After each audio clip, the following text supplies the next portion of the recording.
सामाजिक सेवा, शिक्षा, स्वास्थ्य, विकास र परोपकारी कार्यहरूका लागि स्थापना गरिएको एक गैर नाफामूलक संस्था केआरसी फाउन्डेसनको ब्यानरमा सम्पन्न नर्थ इस्ट इन्टिग्रेसन रैलीले भारतको उत्तरपूर्वी राज्यका विभिन्न समुदाय, संस्कृति र पहिचानहरू बीच आपसी समझदारी, एकता र सहकार्यलाई प्रवर्धन गर्ने उद्देश्यको साथ 4 फरवरी 2026 एक महिनाव्यापी साम्प्रदायिक सद्भावना रैली आयोजन गरिरहेको छ। यो रैली मार्फत सामाजिक सद्भाव, राष्ट्रिय एकता, सांस्कृतिक समन्वयको सन्देश फैलाउँदै युवाहरू तथा सर्वसाधारणलाई सकारात्मक सहभागिताका लागि प्रेरित गरिरहेको छ। कार्यक्रमले शान्ति, प्रगति र खुसियालीको संकल्पलाई उजागर गरेको छ। 4 जनवरी 2026 को दिन कोलकाताबाट श्री गणेश गरिएको यो नर्थ इस्ट इन्टिग्रेसन रैली अहिले सिक्किम आइपुगिसकेको छ। रानीपुल स्थित सेन्ट्रल एग्रिकल्चरल युनिभर्सिटीको सभा कक्षमा यस विश्वविद्यालयमा अध्ययनरत विद्यार्थीको साथमा विशेष ज्ञानवर्धक सभा सम्पन्न गरियो। यस अवसरमा केआरसी का founder Vishwadeep Gupta, adviser professor doctor Sukmal Dev अनि इम्फालबाट प्रतिनिधित्व गरी आउनुभएका गजेन्द्र सिंहको विशेष उपस्थितिमा यो सभा सम्पन्न गरियो।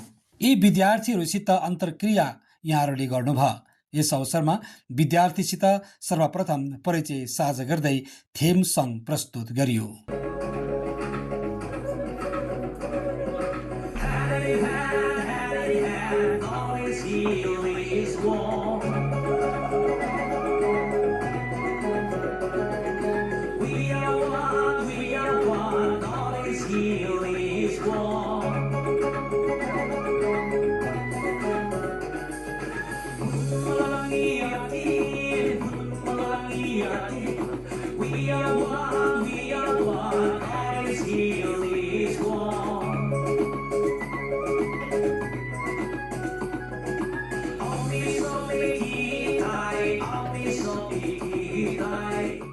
सबैलाई स्वागत जनाउँदै केआरसी फाउन्डेसनका फाउन्डर विश्वदीप गुप्ताले नर्थ इस्ट इन्टिग्रेसन रैलीको उद्देश्य र क्रियाकलापबारे प्रकाश पार्नुभयो।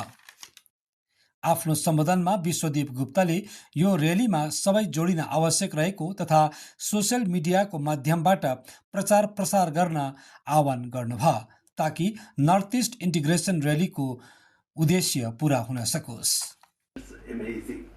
I would love to tell you one thing.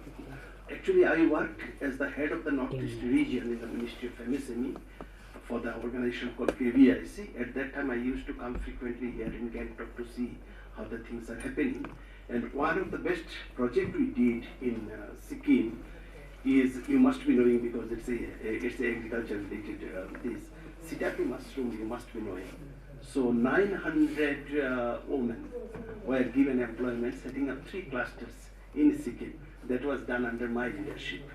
Of course, before it was completed, I had to shift because government of India job. I had to shift elsewhere. But that is one of these things. I was researching on the languishing crafts of the Northeast region. So I got 40 languishing crafts. Languishing crafts, you understand, the old crafts which are becoming extinct because of the less care of the research institution. आफ्नो सम्बोधनको क्रममा adviser professor doctor Sukamal देवले सिक्किमको हस्तकला, हस्तशिल्प, हस्तकर्घामाथि गहिरो जानकारी लिएको बताउँदै यसको संरक्षण गर्न युवावर्ग अघि आउने तथा पूर्वोत्तर राज्यका सबै संस्कृति, कला, परम्पराको संरक्षण गर्न आह्वान गर्नुभयो। उच्च शिक्षाले सम्पूर्णता प्राप्त हुँदैन, यसको साथमा दक्षता चाहिन्छ जसले प्रगतिको बाटो खोल्दै जान्छ भनी विद्यार्थीहरूलाई आह्वान गर्नुभयो। Before I give you salary. So passing the interview, you need to know what problem I have and why I am a designation, a post comes only when, suppose a post of assistant professor in your college comes up. Why COW is giving this post? Because COW has a problem. The problem is this subject has to be taught to this many students and they don't have that particular resource. That is why the post is created. An engineer is required in a in a manufacturing company who is manufacturing something, they have a specific problem to solve. If there is no problem in the company, there is no need of employee. So it's just an example I have given. Nice, thank you. So the take home is, you have to go to job life, and in job life you will get people from Europe, you will get people from South India, you will get people from Mizoram, you will get people from... Do not fight on the name of your community. इम्फालबाट प्रतिनिधित्व गरी आउनुभएका गजेन्द्र सिंहले आफ्नो सम्बोधनको क्रममा यो रेली 4 जनवरीदेखि सुरु भएर सिक्किम आइपुगिसकेको र लगभग पूर्वोत्तर राज्यका 41वटा शहरसम्म पुगेर यसको उद्देश्य साझा गरिने उहाँले बताउनुभयो। पूर्वोत्तर राज्यभित्रका नागरिक बीचमा भावनात्मक सम्बन्ध जोडिन अति आवश्यक छ। यहाँको सांस्कृतिक सुन्दरता जतिको छ त्यतिकै सुन्दर र गहिरो सम्बन्ध पूर्वोत्तर राज्यका जनताको माझमा छ भन्दै अझ प्रगाढ सम्बन्ध बनाइराख्न तथा यहाँको धनी र समृद्ध संस्कृतिको संरक्षणमा नर्थ इस्ट इन्टिग्रेसन रैली रहेको बताउनुभयो। And further we are going to proceed our drive up to 4th February. We are going to touch around 41 towns. So this is the our rallies procedures and rallies, the place where we have to go. And the main thing, Imphal was in turmoil for last 3 years due to some ethnic clashes between two communities, the Meiteis and Kukis. But now it is in normal. So it hampered our society. It hampered our society in any fields, in development also, in studies and education also, in political situation also, in economical situation also. It's hampered. And one cannot go to other place and one cannot come to other place. So it's hampered and it's emotionally make us buffer zone. So this is lack of the emotional intelligence.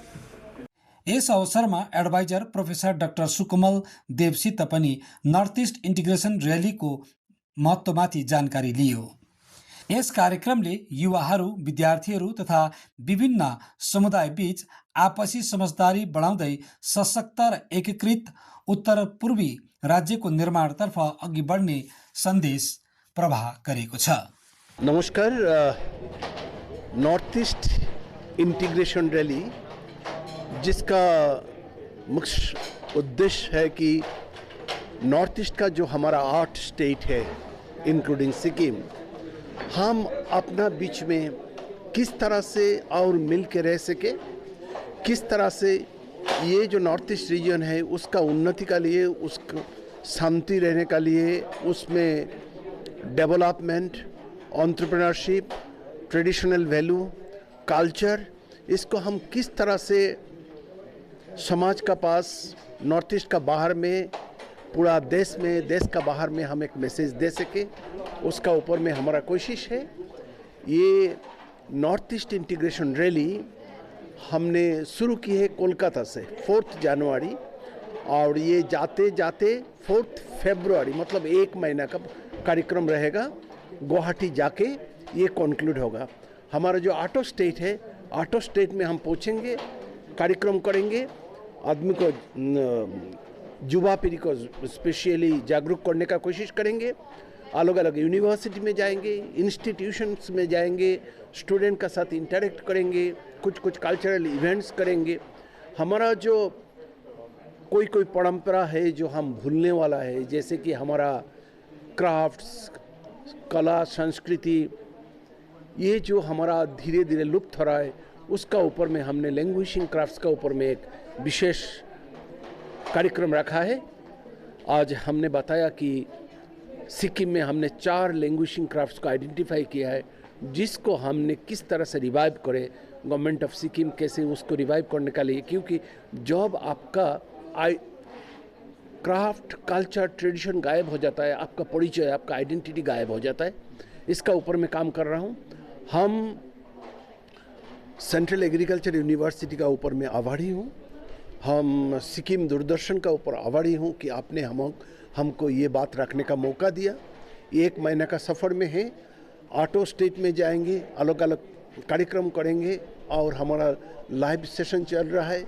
हमने student को और youth लोग को specially target किया है ताकि piece, progress and prosperity का ऊपर में हमने किस तरह से काम करें। Employment, entrepreneurship, employability, emotional integration, ये सारी हमारा मिशन वर्ड है, उसका ऊपर में लगातार काम चलेगा और 4 फरवरी तक हम लाइव अवेलेबल रहेंगे। कोई भी अगर ये इंटीग्रेशन रैली में योगदान देना चाहते हैं तो हमारा QR कोड को हमने वाइडली पब्लिसाइज किया है, उसको स्कैन करके आपने ज्वाइन कर सकते हैं। ये एक नॉन गवर्नमेंटल एफर्ट है, लेकिन ये एफर्ट जो है केवल सोसाइटी को सेवा देने का लिए, यहाँ में बिजनेस कॉमर्स का कोई मोटिव नहीं है। हमने नॉर्थ ईस्ट को एक साथ में जोड़ना चाहता हूँ, नॉर्थ ईस्ट का उन्नति चाहता हूँ।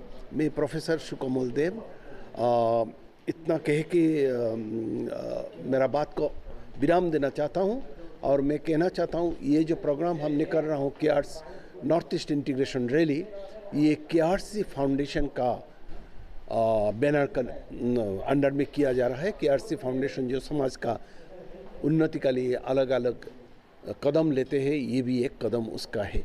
Thank you very much.